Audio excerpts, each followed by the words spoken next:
ทักทายสบายดีเด้อสบายดีและสวัสดีทุกคนเนาะเปิดภาพอยู่ตรงเพื่อนทางซานเนาะกาโซนิกสีหางหายไปเนี่ย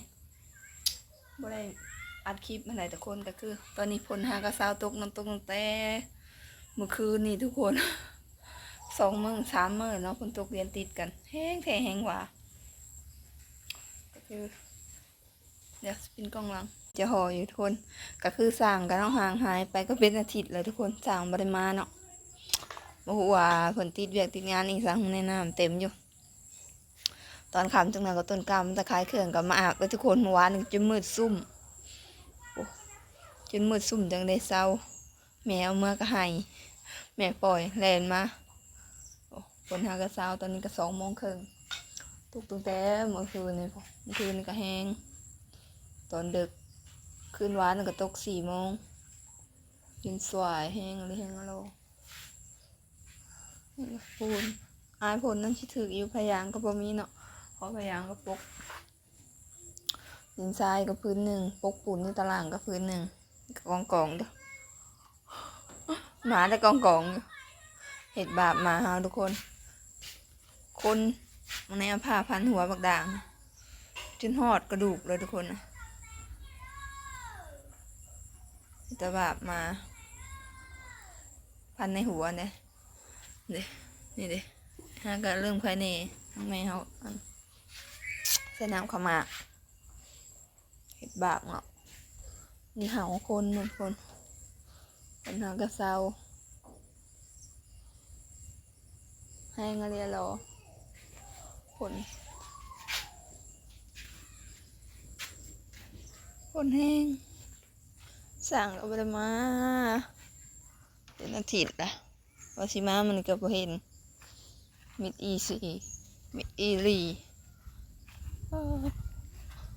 น้ำเต็มน้องต้นกลางมาตั้งหน่อยก็ลิ่นแล้วโอ้งามเลยยอดมันเนาะคิดว่าดอกมันที่สีเช้าเลยมันท้องฟ้าเปิดโปร่งละงามไหลเล่นคนหักกระซาวเต็มเลย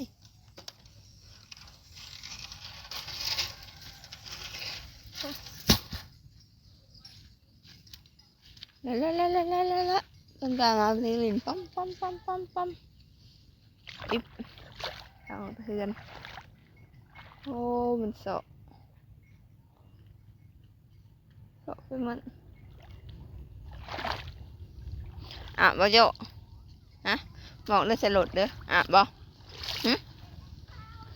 บ่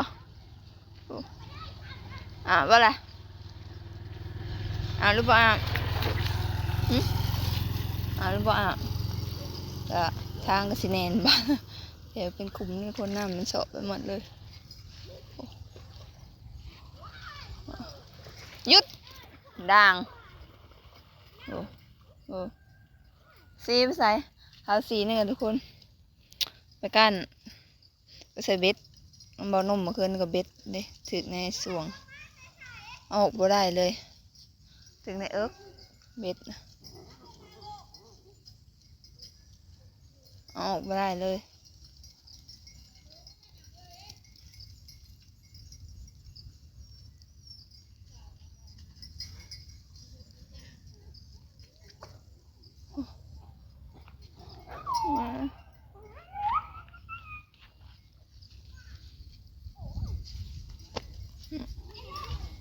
เองโอ้ยฝนแห้งดีแห้งแล้วพายุเขาก็เจ้ากำลังซุกเลยพี่ทุกคนที่ออกงอกนะโหควายอะไรมาแล้ว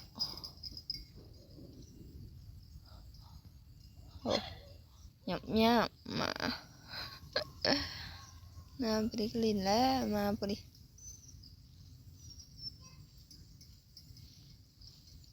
ได้ใช่สิโอ้เบ็ดยังตอนเล่นในเอิกแล้วขี่เอาไม่ได้เห็ดเอาออกยังสิได้คือมาปาดเนาะมันดึงออกไม่ได้มันคาตะมันมีจะปูดอีกดิผิดอันกระตาหมดทุกคนน้ำท่วม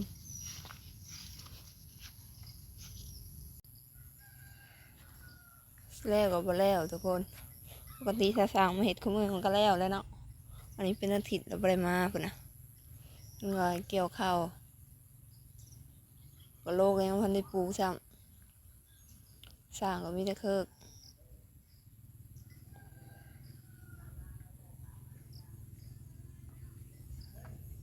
ดังแม่เอิ้นทางไกลอย่าหาด่างอยู่ทางบ่ได้นอนเลยทุกคน ออกโจ้หาโจ้ลายกายนะโจ้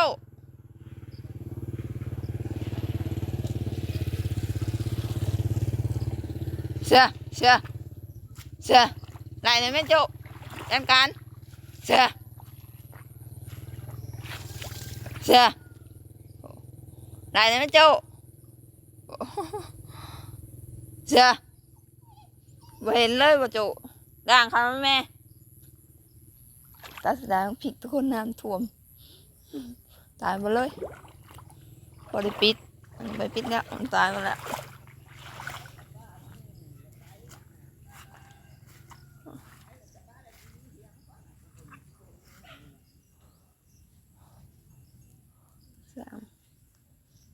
อันใดก็ใหญ่โพดมันจะได้ตัดน้องอีก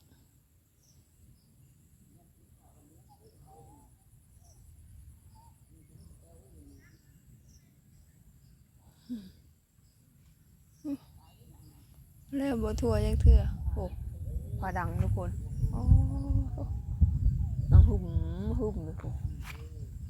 ฝนตกแห้งอะไรนะก็สิตกอีกมาแรง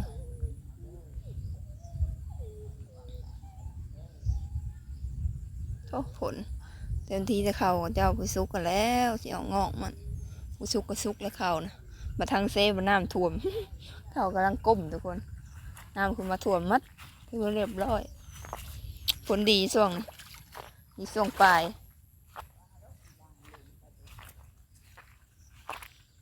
บริเวณบริไฟเงียบต้นข้าวไปอยู่แล้วเงียบแล้วลูกน้องจออยู่ท่านโซอ่ะอันนี้บัจอมาขี้ลายโอ้โอ้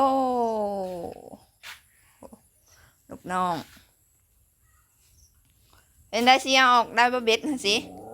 บ่ได้อยากข่าวบ่ฮะกินบ่ข่าวฮะกินบ่ข่าวฮะกินบ่ข่าวล่ะสิ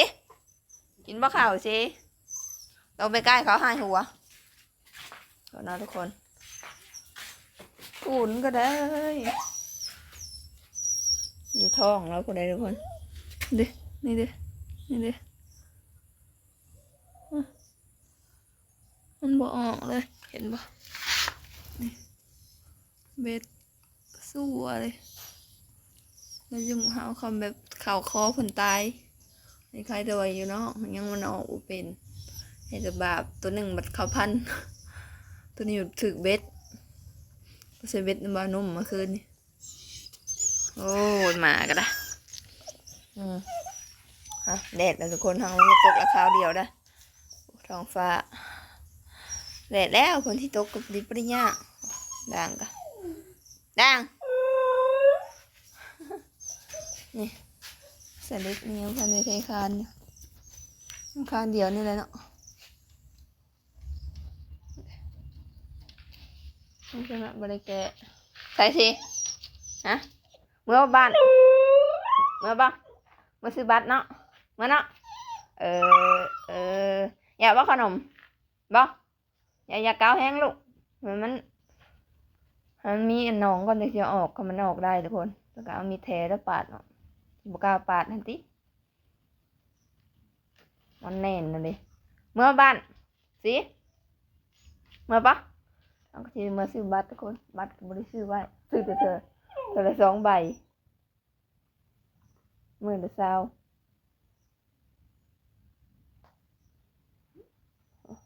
นี่แหละทุกคนในสำหรับคลิปนี้ก็ประมาณนี้เนาะแดดออกอีกแล้วไว้เจอกันคลิปหน้าทุกคนไปแล้วท้องฟ้าแจ่มใสหลังจากฝนฟ้าหลังฝนเนาะหลังจากฝนเช้าตกไปแล้ว